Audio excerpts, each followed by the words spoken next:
Okay. Hello. Thank you all for coming. Just a quick sound check. You guys can hear me, right? Dan and Naomi? All right. I know this is a bit unconventional, but with Daniel and Naomi's family and friends spread all over the country, we think that this is a solution that works out quite well to gather everyone together.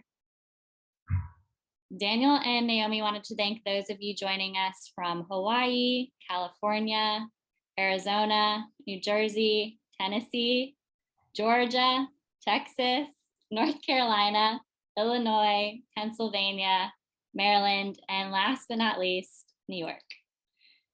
Naomi and Daniel also wanted to send a special thank you to their parents, Melanie and Ken, and Marissa and Saul, who helped guide and support them to become the people they are today. We also want to acknowledge those who cannot be with us, but remain close to our hearts. Ethel and Joseph Chapin, Esther and Seymour Kane, Carmen and Lorenzo Mastrapasqua, and finally, Eleanor and Herbert Ostroff. Please join me in a brief moment of remembrance.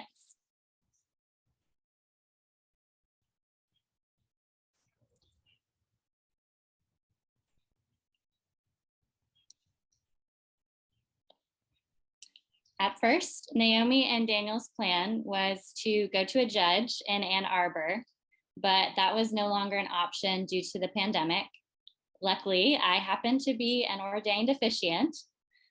Today, please join us in a condensed Jewish-inspired ceremony. I thought we would begin by sharing some anecdotes that Naomi and Dan shared with me about their own beginning 15 years ago in August of 2007 on their birthright trip to Israel. Dan and Naomi were together on the same trip, traveling on the bus from one city to the next, when, as the story goes, Naomi noticed that Daniel was reading a Harry Potter book she had just finished, the best installment to mark an auspicious beginning, in my opinion, Harry Potter and the Goblet of Fire. Spoiler alert for any of you who don't already know, it doesn't go well for one of the main characters. Naomi mentioned this to Dan, saying something along the lines of, "I can't believe what happened to Cedric," which Dan knew was his perfect opening. According to Dan, he never finished a book faster in his life, just so he could have an excuse to talk to Omi. Fast forward a couple of years, and next we find Daniel and Naomi in New York, where Daniel was in town to attend a bar mitzvah for his cousin Josh. The next day, Dan is nowhere to be found. Several missed calls and one livid Saul later, sorry Saul, we learn that Dan has sneaked away during family time to spend the day in Brooklyn with Naomi. A year after his family met Naomi, Dan apparently finally revealed his whereabouts to his parents. Dan maintains that it was absolutely worth all the trouble that he eventually faced with his dad. Having had the opportunity to spend a lot of time with Daniel and Naomi while they lived in Long Island City, I can say from my own observations that this is a couple who complements each other very well. In one of the earliest weekends of the Kashi era, Dan, Naomi, Dan's cousin Eric, and I went upstate to go apple picking. Kashi was still a puppy, and in order to keep her close by and contained, Daniel, with his usual ingenuity, devised a wagon with a PVC pipe safety rail so that Kashi could sit inside and be pulled alongside us. Unfortunately, the piping came loose shortly into our walk, leaving a trail of PVC pipes in our wake. Naomi good-naturedly tagged along after the wagon, picking up the loose pipes and carrying on with our orchard strolls unfazed. Subsequent models of the PVC basket were devised and improved upon for Naomi and Dan's weekend bike rides until Kashi was riding easily and triumphantly along the back of Dan's bike, delighting passersby all along the Brooklyn Belt Parkway. Naomi's patience and pragmatism, paired with Dan's inventiveness and persistence, have continued to serve them well as they moved to Ann Arbor over a year ago, embarking together on the journey that is purchasing and subsequently remodeling a home from top to bottom. If living without a kitchen for several months isn't an extreme bonding exercise and testing compatibility, I'm not sure what else is. And now, without further ado, we will proceed to the 7 blessings. May you be generous and give to each other. May your sense of humor and playful spirit always continue to enliven your relationship. May you always respect the diversity of humankind. May you act with compassion to those less fortunate and with responsibility to the communities of which you are a part. May you appreciate and complement each other's differences. May you always share yourselves openly with your friends and family. May your home be a haven of blessings and peace. Amen. We will now exchange rings. Kashi, are you ready? She's ready. I think Kashi needs to retrieve the rings. Here they come.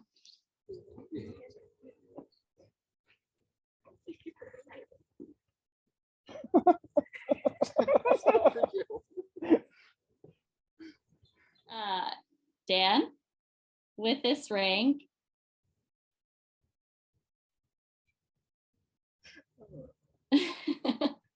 I thee wed, and Naomi, with this ring, I thee wed.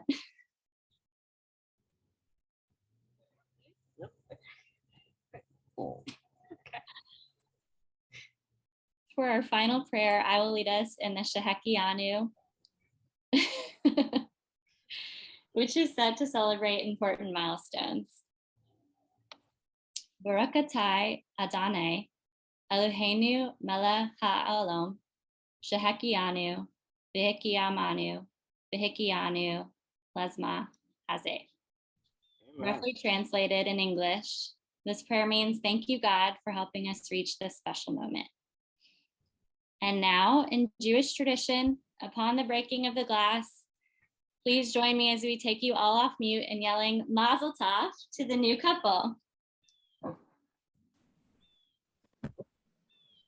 Mazel Tov. Mazel Tov. Mazel Tov. I now present to you the new Oshtrefs. Kiss the bride again. Kiss the bride again. There you go. If you'd like to join us afterwards for cocktail hour, it commences now. I hope you like attend. Tilt the computer up a little. Thank you all for coming. A huge thank you for everyone. I know this was short notice, so I appreciate you all making it. Crystal's not in there. I don't know if she's in. Thank you to our technical support. Megan. Thank you, Lindsay, for coming. And yeah, I'm just happy to see everyone here. Please do.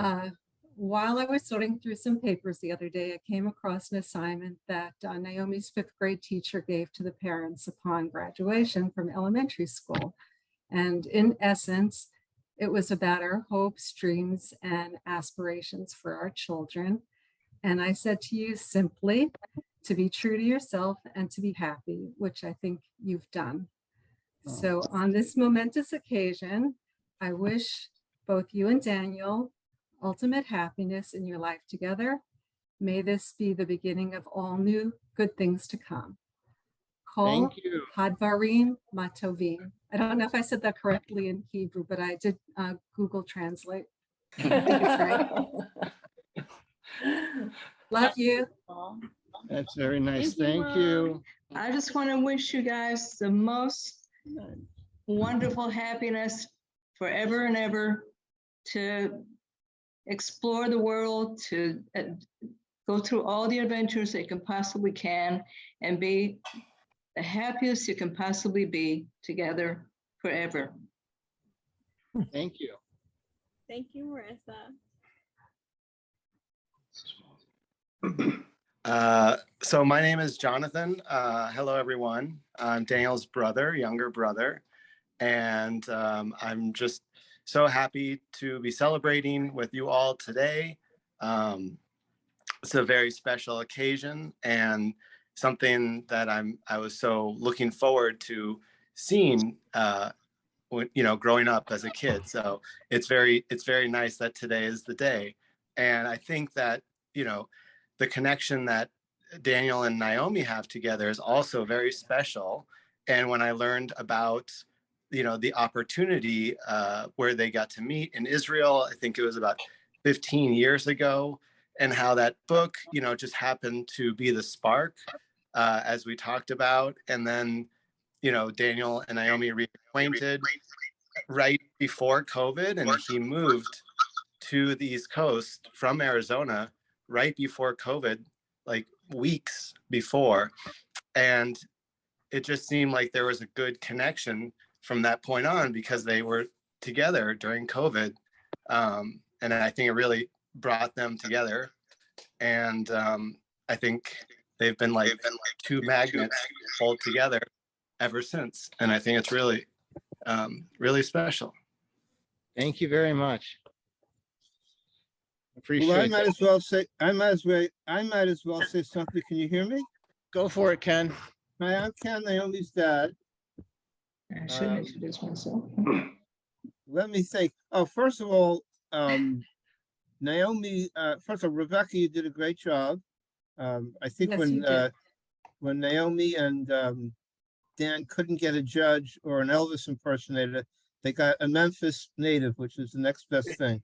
And I will say this also, that Melanie and I lived closer to both grandparents.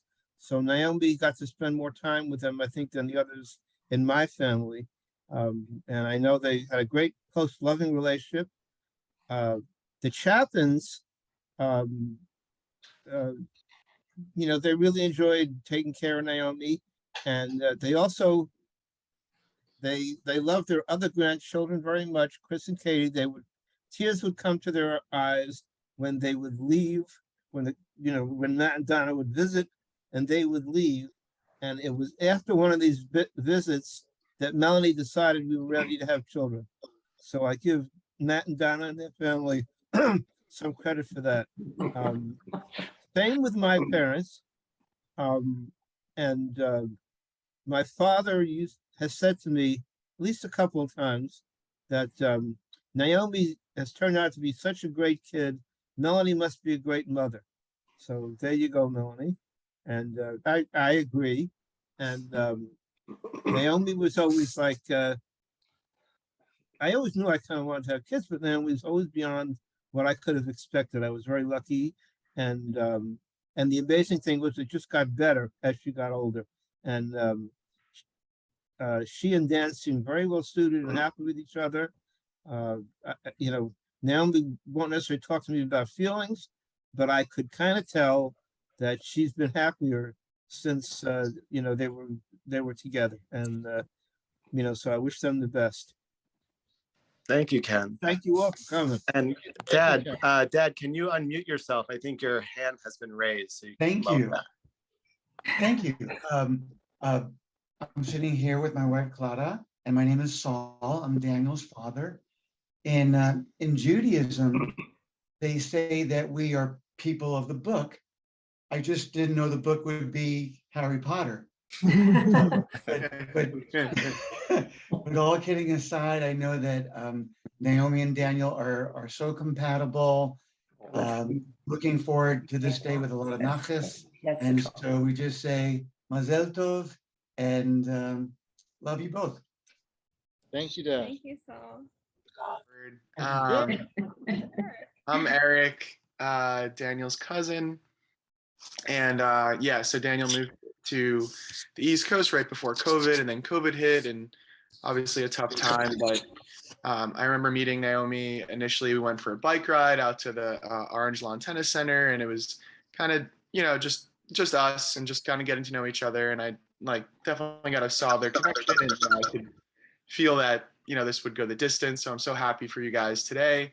And I just remember Naomi was sort of struggling on maybe one of the hills, and I was a little bit ahead, and Dan circled back and made sure that she would get up the hill and was there for constant support and affection. So if that's any sort of metaphor for your marriage, then I think you guys are you'll do well with sort of the rocky times, as we all know. So anyway, I just want to wish you the best in your marriage and continued success. And I would just be remiss if I didn't say you had the cutest and best flower girl. She appreciates that. Kashla. I want to say this is a very nice way to meet everybody. And it's been a real pleasure, and I am so happy for both of you. And it's really, really nice to see everybody all together. And mazel tov. Thank you. Yeah, Thank you, Mom. do a more traditional, formal thing next year. Maybe sometime. We'll let you know. We I promise. can't believe that Oh, sure. Even to technology. in my dorm room, and it's amazing. It's amazing that like this journey that you guys have been on, and I can't wait to see your journey continue. I'm so happy for you guys. Thank you, Sarah. Yeah. So background, when we were in Israel, Sarah was studying abroad there. So Sarah was the first family member to meet Daniel. I'm Naomi's much younger True. cousin. Much younger. Much younger. One day younger. Well, thank you all for joining. Good Yeah. job, D-Dog. Yeah, Mazel Tov. Congratulations. Good job. Thank you. Yes. Bye, Good job, everyone. D-Dog. Thank you again, Rebecca. Bye. Bye. Love you all. Bye. Beautiful. Bye. Bye. Thank you. Mhm. Bye-bye. Bye. Click off, sweetie.